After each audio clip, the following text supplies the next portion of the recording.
Hello and welcome. This is Working Class to World Class.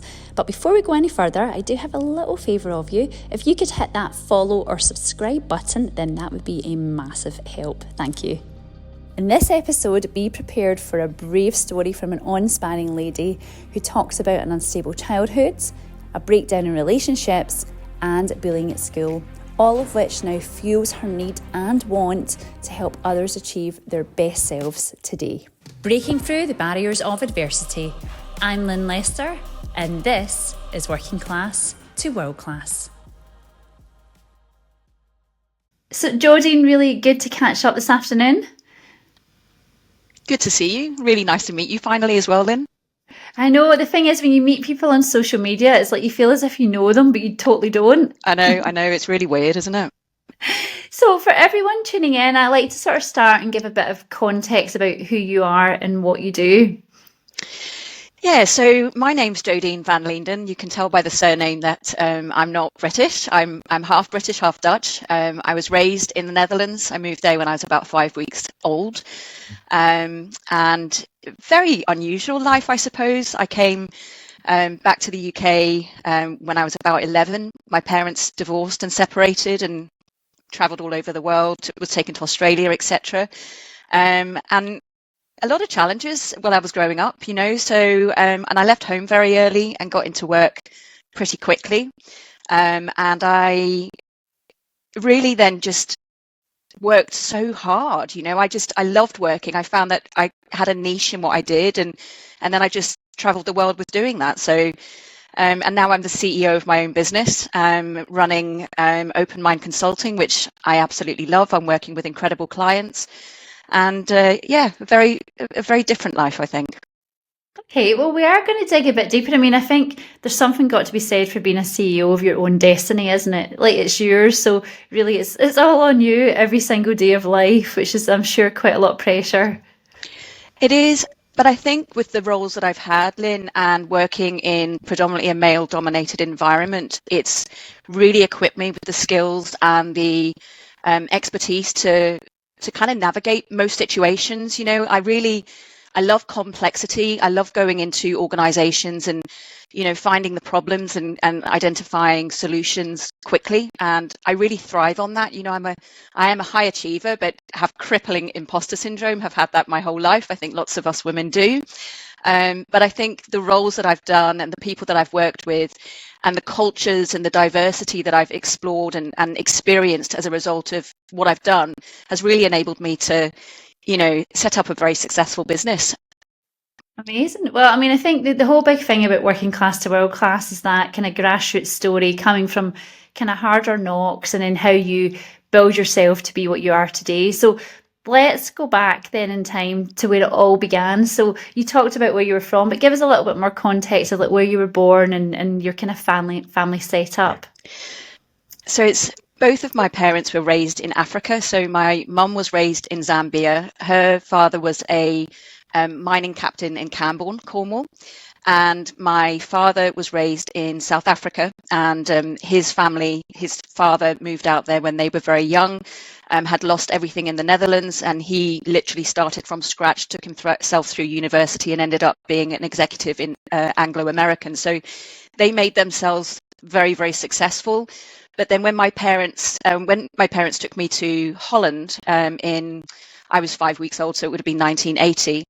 My dad had been promised this glorious role and a house and everything, and when we got there we ended up being in a caravan, and I got very, very sick very young with pneumonia, and our life was just generally very, very tough. My mum spoke only English. My first language was actually obviously Dutch, and with my mum not really learning the language or doing anything, you know, she became, I suppose, quite depressed and quite lonely, you know, being in that environment. And the Dutch culture can be very tough as well, you know. My dad's a very hard worker, but also a big party animal, so he wasn't around a lot of the time. And it's a very strange, you know, my dad told my mum that he was infertile, which is the weirdest thing, because obviously she had 2 children. There's me and my brother, and so she ended up pregnant at 18 with me as well, which is really, really tough, you know.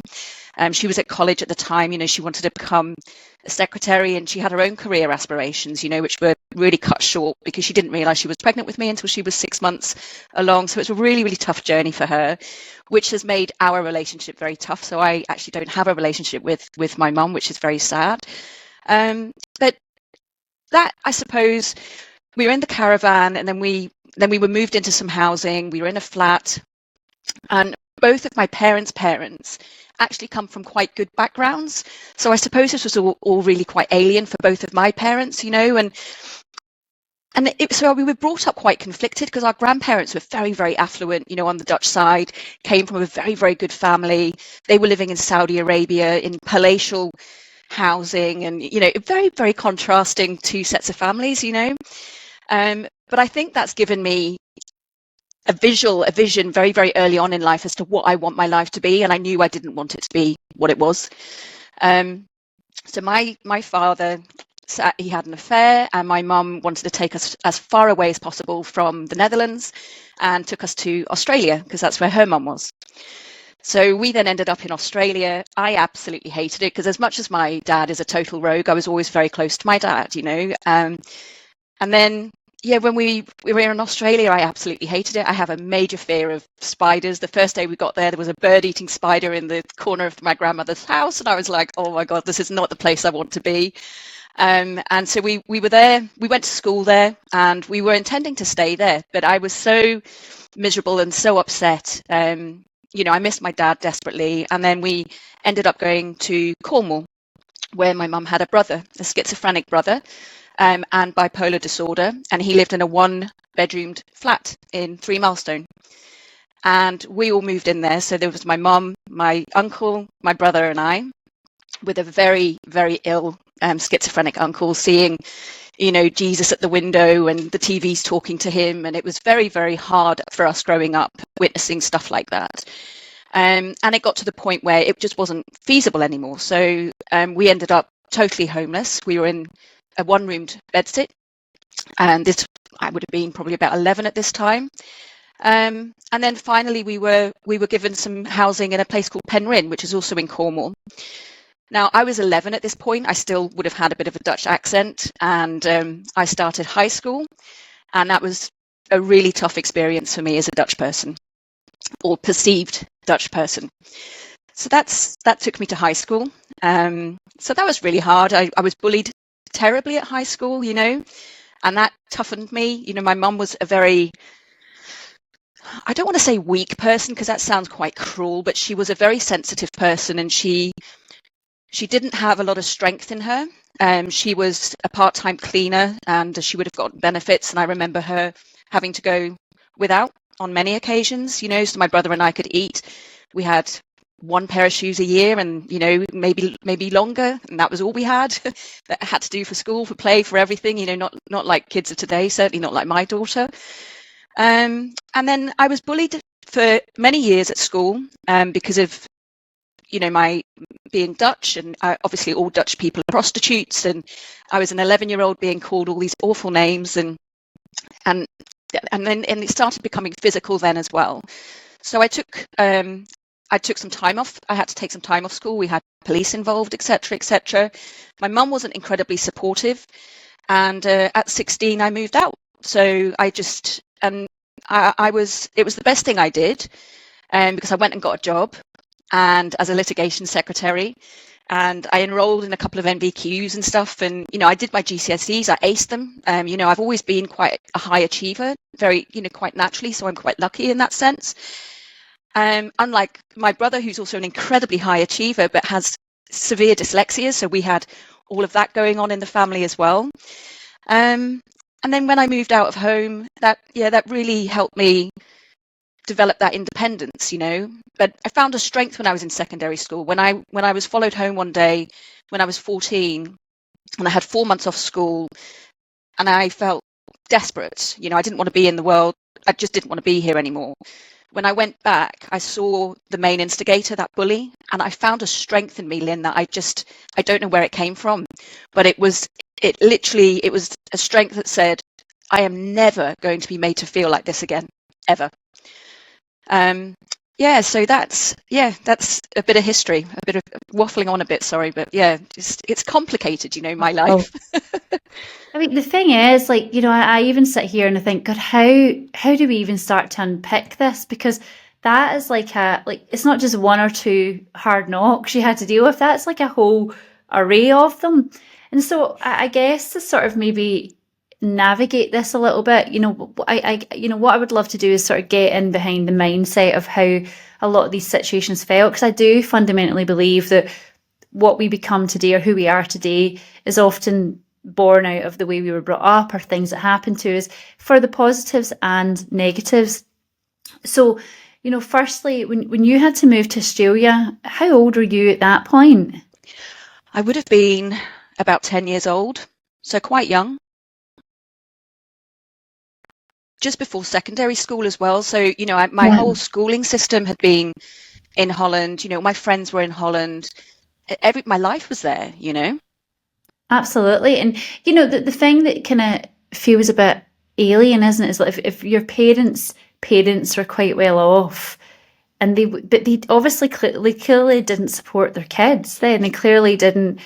From what you're saying, it sounds if I mean, what was a dynamic like that? Or I don't know if you were maybe too young to sort of know. Oh, I do know because I had a very close relationship with my grandparents, on the Dutch side, certainly. They did help Lynn. My dad was quite rogue. He had a number of businesses that went bankrupt, and my grandfather bailed him out and bailed him out and bailed him out. And I think they got to the point where they just weren't prepared to do it anymore. So, and then when my mum moved, my dad, his response was, I will constantly move so that I don't have to pay child maintenance. So my mum was constantly on benefits. And my grandparents did help out. They would have sent, clothes parcels, or if we went to visit them, they always paid for our flights. And because we were young, we had to fly assisted travel, of course. So we would have flown to Holland to go and see them. And, when we were with them, they would have really indulged us. We would have had great times with them. But my mum, would have been perceived a little bit as the enemy then as well, because she left my dad, despite the fact that he was the one that had the affair. Yeah. So she was persecuted, and she was never accepted into that family either. They were very, very unaccepting of her, so it was hard for her as well.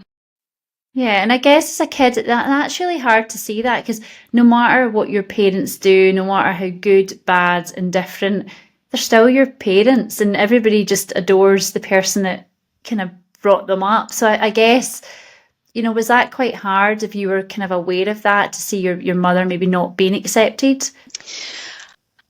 I don't know. I think, again, I have a very conflicted relationship with my mother.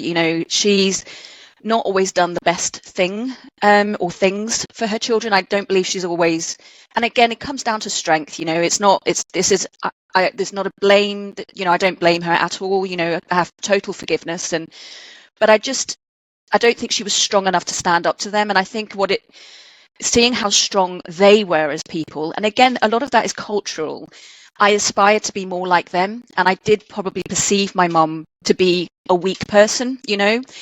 And seeing strength and seeing, how direct and, how communicative, my grandparents were, they were my role models, in a sense, even though they weren't that nice all the time either. So there is a lot of conflict there, I suppose, as a child when you're being brought up in that type of environment, because you're seeing two very different dynamics.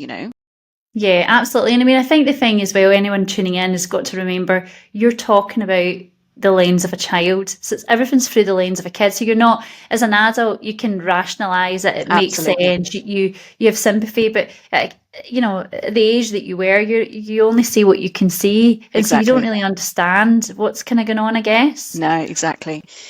And for me, I did have my dad on a pedestal, because my dad would walk into a room. He was so charismatic, and people would just gravitate towards him. So everywhere we went, he had a large group of friends. He always had employees, but he ended up going bankrupt because those employees were also his party friends. And so I had him on a pedestal. And now, reflecting and looking back, I know that pedestal was, not accurate. It was not accurate to have him on the pedestal.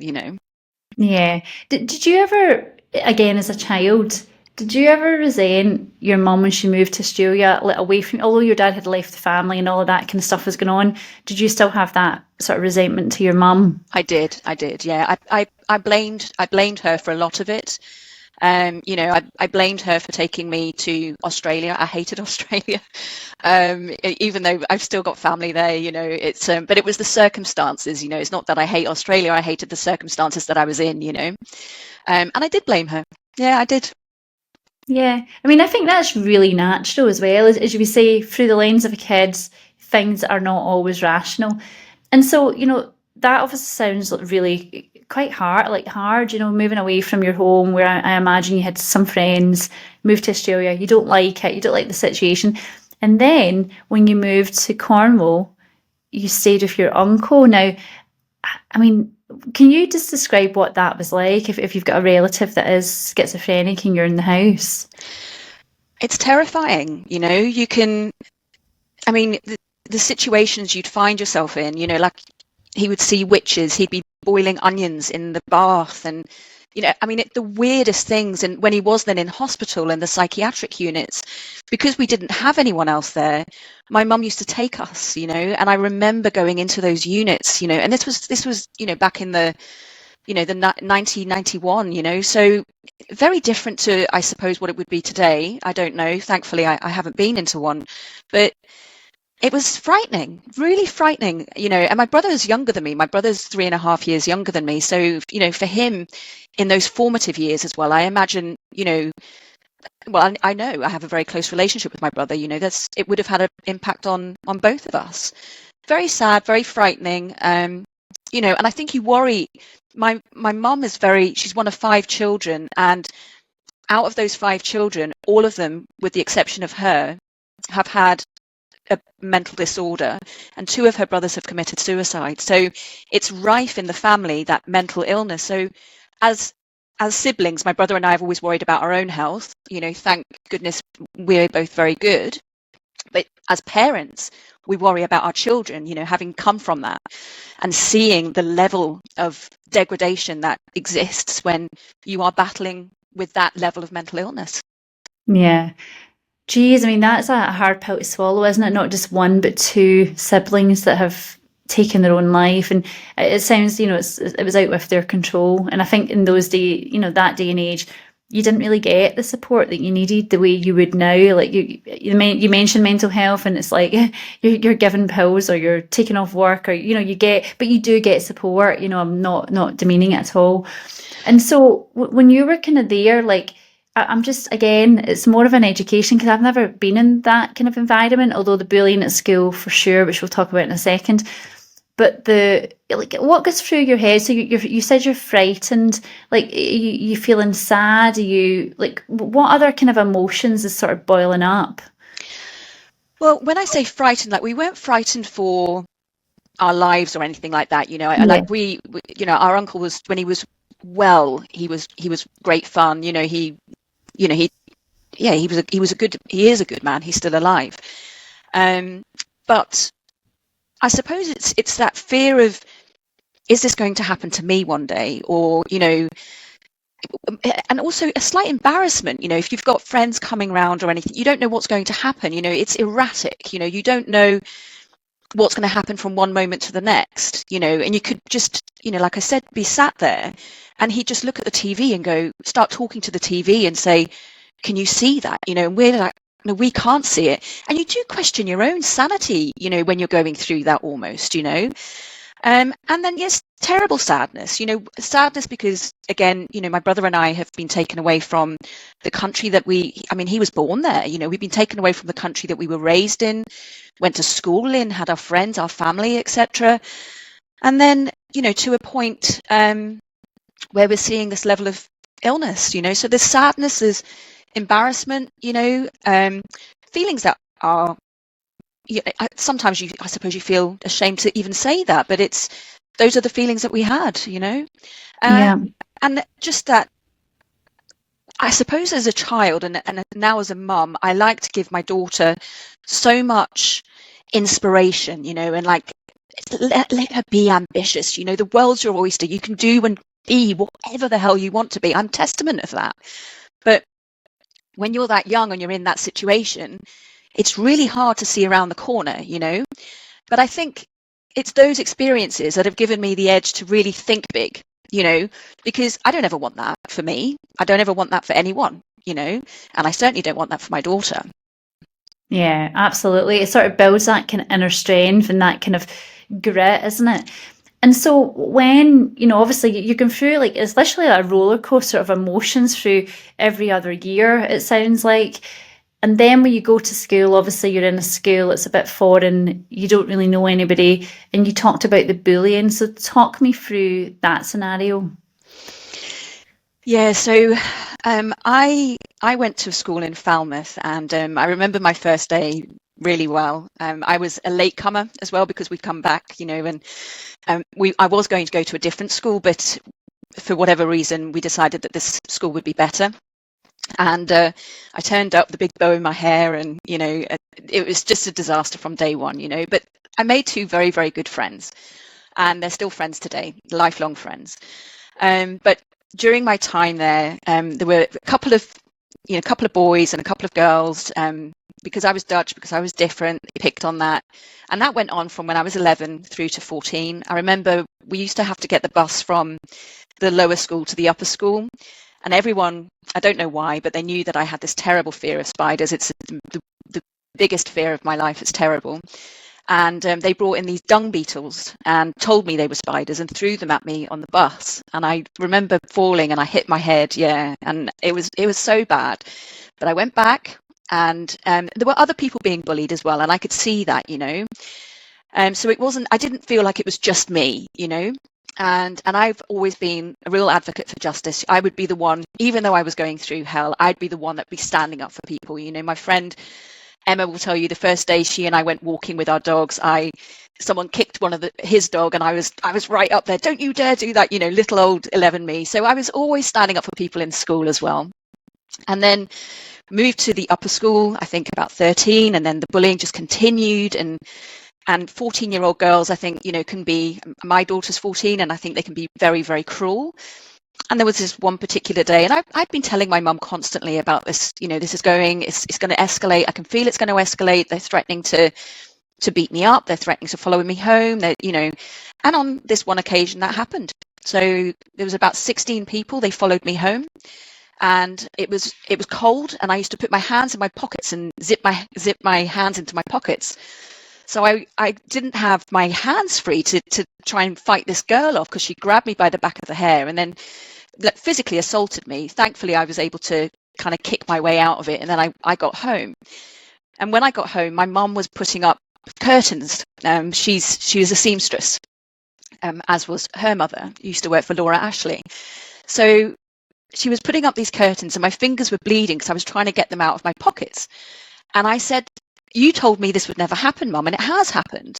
You know, so I was angry with her again because she kept saying, ignore it, it'll just go away. It doesn't just go away, you know, and she didn't do anything about it. So there was that anger, you know, I was angry. But I couldn't go back to school. I had 4 months off school. I was terrified. We called the police. Obviously, the police were involved. The teachers were involved. They tried to involve counsellors for me. Social services were involved. You know, it was a really traumatic time. And yeah, I took 4 months off school at 14. Wow. I mean, I kind of relate to that completely. So I was bullied from the age of 11. No, sorry, I tell a lie. That was you. For me, it was the age of 6 to about 12. So from like the place where it's meant to be your safe haven, it's the school, I got bullied. I get called names. I only get physical once where I was bitten. But other than that, yeah, I had a big massive bruise. Wow. And I always remember cradling that in the toilets and the floor. And it was just, every day was just a pure misery. And so I'm assuming, you know, and I think being in that position, I can safely assume that you just felt utterly miserable, because for me, it was about, you know, surviving, not letting them get the better of me. I was the youngest of 7 kids, and I was told, you stick up to the bullies. And we're different. Like in Clydebank, where I live, really the motto is you punch someone square in the jaw if you hit, if your heart. But I just didn't have the bottle in me to do it. And when I was younger, I really wish I could have just punched the shit out of them. I know, But I I know. didn't, or kicked the shit out of them, as we would say. But so for me, it was, every day I would go home and I would hurt my skin, I would nip my skin, I'd punch myself, I'd really kind of abuse myself and feel bad that I was so weak that I could not stand up to these people. But then on the other side, I still taught back. So I verbalized things. I acted as if they didn't hurt me. It was as if I had no feelings, didn't matter. Because I always thought one day this will go away. And it didn't go away for a long, long time. And I remember thinking, my mum used to say to me, "Do you want to stay off school?" And I was different because I didn't want to stay off school. And I really enjoyed it. So it was almost the bit in me that made me go, although I knew it was miserable, because I didn't get relief any day. It happened every single day Yeah. of schooling. Yeah. And so I don't know if some of that sounds like familiar to you. Yeah, totally relatable, and I did see the 4 months that I had off. There was, I did on one of the days. I remember sitting on a chair in the lounge, my mum's chair, and I took 8 paracetamol, hoping that would do the trick, and it didn't. And I think it was shortly after that I was like, I'm going back. I deserve an education, and I am not doing this anymore. And I've always had this thing about shoes, and my mum, she had very little money. She had like a cleaning job in the bank where she earned an extra £15 top up, on top of the benefits a week. It was tough. And I said to mum, I need a pair of shoes. I'm going back. And I remember her taking me shopping and getting me a pair of shoes. And then the next day I walked into school with my no, I didn't go in with my friend, actually. I went on my own because I wanted to be really early. And I was the first person in. And the next person to walk in was actually the girl that had followed me home and pulled the back of my hair. She was the first person in. And she came up, she went, "Oh, hi, Jodene, how are you?" And I looked, and I swear to God, I don't know where it came from, but I found this strength. I looked her square in the eyes and I said, "Don't you ever speak to me. See, if you see me in the street, you cross the road. I don't want to speak to you, and don't you ever speak to me. As far as you're concerned, I don't exist." And that was it. I get goosebumps even as I've said it. I thought, I am not going to be assaulted or abused by people like you. I'm just not doing it, or anyone. It was it was just the weirdest moment of my life, because I was a really sensitive.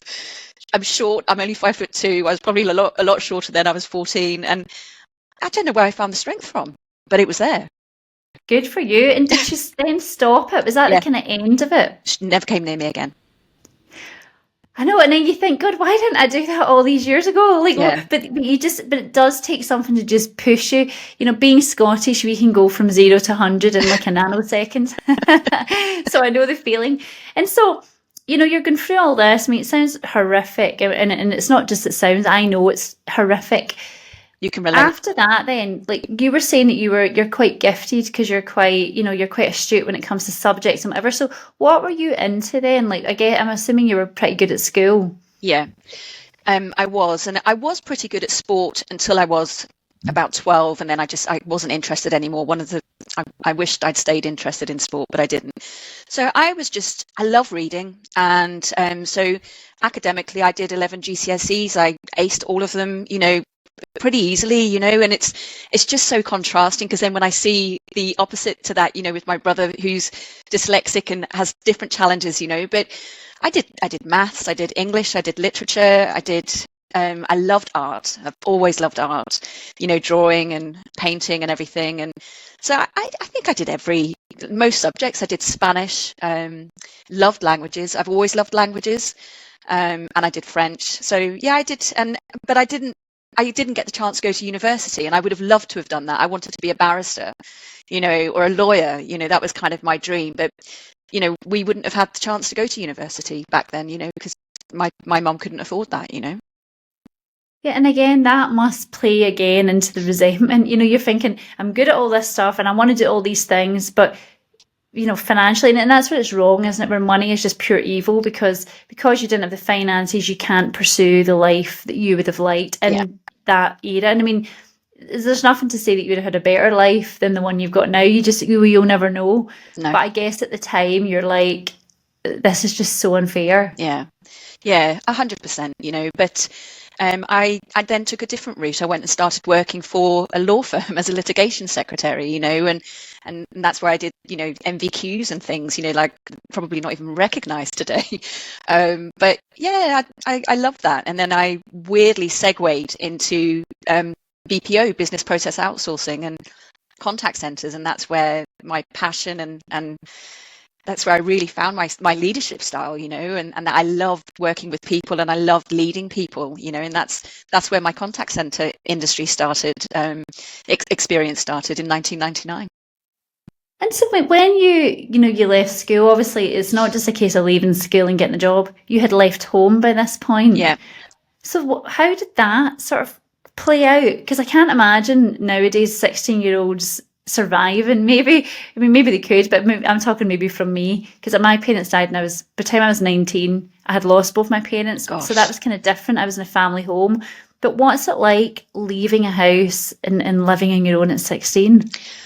Well, I had to work, of course, so I worked. I earned my £80 a week as a litigation secretary. I did a bit of extra, waitressing and things like that. I wasn't very good at waitressing. And then I met my first husband. So I'm on my third husband. Thankfully, a very happy marriage this time. But I met someone at 17, and I married them at 19. And the day after I got married, I knew I'd made the biggest mistake of my life. It was awful. So it only lasted 5 months. But at 18, I bought a house, and then, when he left, it was mainly me that had contributed to that. So he left, and I kept the house, and that was that. And then I just kept working. I kept working and evolving and doing different things within the industry that I was in, and that just went from strength to strength, I suppose. And when you left the home, were you still in contact with your mum at this point, or had you sort of separated ways? I was still in contact with my mum. She was she really liked my first husband. He came from a very aristocratic background and very, very wealthy family. So she really, really liked him. And he was a lovely guy, but he was quite a lot older than me. And it just didn't feel right at all. So it was when I left him or asked him to leave, that's when the first big, I suppose, challenge with my mum emerged. She stopped speaking to me for 2 years at 19, and I thought that was a very harsh way to deal with a child, because he's still a child at 19. Yeah, you totally are.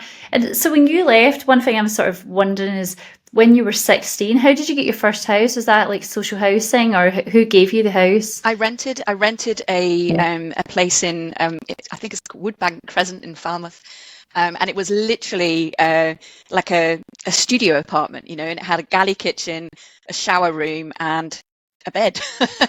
But I rented that, and I paid for that myself.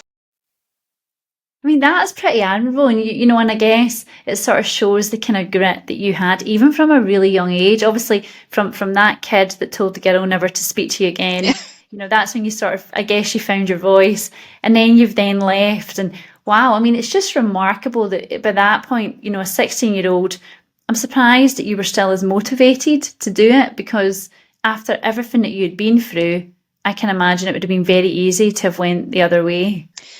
Absolutely. And, I think, people would always say that, we always worried about my brother because he was quite wild, and we always joked he's going to end up in prison, but he didn't. He's done, so exceptionally well. And it's just, I think you need that grit and determination. But I think if you can see what you really don't want in life and those anti-role models, I think it sets you up for knowing what you really do want and who are real role models, and that's where you get your work ethic from. And I think when you're being, and you'll probably know this yourself, being, raised in kind of a working class environment, that you can see people with the grit, the determination, the kindness, the empathy. Those are the people that seem happier, and I think we all aspire to be happy, and I think you see people on the other scale, that seem to have everything, but are miserable. I was watching Andy Murray yesterday, and I know he's just had the operation and he can't play singles in Wimbledon, but the guy's achieved so much, but he's just focusing on the negative. And I look at that and I think, focus on the positive, focus on what you have achieved, focus on, you are playing doubles, you're going to do something amazing. What is the next adventure of your life? Stop focusing on the negative. And I think you learn that when you are being raised in that type of environment. Yeah, for sure. I think as well, when you don't have it all, you always achieve for the next big thing. And, it would be amazing to have it all, but I also think it'd be quite a depressing place, because if you've got everything, you've got all the money, you've got the fans, you've got the fame, you've got the fortune, where is there to go What's now? next? And I'm sure there's plenty of places to go, but when you're in that position, I can imagine it's probably quite a hard thought, isn't it?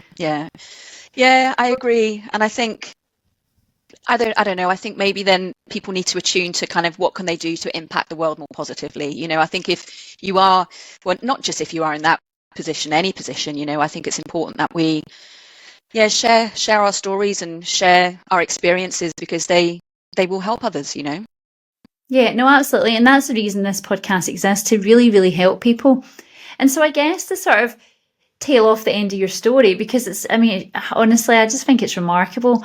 But, when you obviously left the law firm, and then you did call centre stuff, and that's kind of where you built it up. So talk me through the kind of that period to then setting up your own business.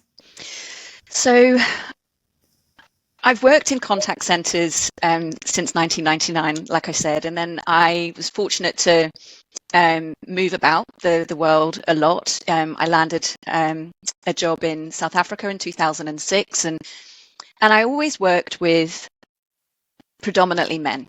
And in that, in South Africa as well, the culture, it was always hard for me to have a voice. It was always hard for me to succeed. I was often the only woman in the boardroom. I was often the only woman in the meetings, often overlooked for client events, so my growth in organizations was impacted as a result of not being invited to help engage with my clients in really subtle ways, but total neglect, really, in terms of allowing women to succeed in the workplace. And from experiencing a lot of that, and then experiencing some really positive cultures and companies, working for like Amazon, the way they really celebrate women is just amazing. It's all about the women, and how can we impact women, and how can we, some of the events that I went to in Amazon, just purely to celebrate the women in the organization, it just makes you see right from wrong. And I wanted to have a consulting and coaching business that allowed me to do the things that I love, which is problem solving, turnaround projects, but also the coaching element is to really help women succeed in the workplace. I want to showcase that as a woman, you've got a voice, and if you are assertive, to not be labeled aggressive, and to help with the communication, and to help, and just to help women find their voice in the workplace. So I have kind of a two-pronged part of my business, and that is consulting and coaching, and I love what I do, but it's experiencing everything that I've experienced in a predominantly male environment that's really allowed me to help others do things differently, because I've not always gotten it right.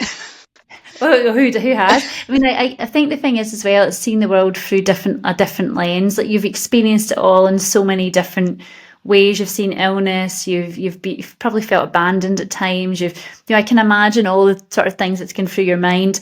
And now that you can help other people, I can imagine, again, it goes back to that kid with the inner strength, because you have a voice and people are listening to you. Yeah. And you're directing the conversation. And so, do you think, or what do you think is the kind of main things that you have as a working class person? What kind of traits do you think help you become successful? Well, you've called out grit a couple of times, and I think that determination that you find because you've seen, like I said earlier, you've seen what you really don't want. I think it gives you an edge. I think you can see the bigger picture. I think it really helps with communication, because it doesn't matter, and I wrote a post on it just the other day, actually. It doesn't matter, whether you're the receptionist in an organization or a cleaner in the organization. Treat everyone with the same dignity and respect. It doesn't matter who you are in the organization. And I think, I will talk to a CEO in an organization just as I would to the cleaner in the organization. They're all adding different values, and they all deserve to be respected for the work that they're bringing to the table. No one is better than you. And I think when you do see it holistically like that, and you come from that type of background, I think it really enables you to see the bigger picture. Well, I couldn't agree more. And I think, obviously you are living the bigger picture now, because you're in charge of your own destiny, and, you're certainly bringing others on that journey with you. So thank you so much. I really appreciate you sharing your story. I know it wasn't an easy one to share, but I think you're definitely going to inspire so many people. Brilliant. Thank you so much for your time, Lynn.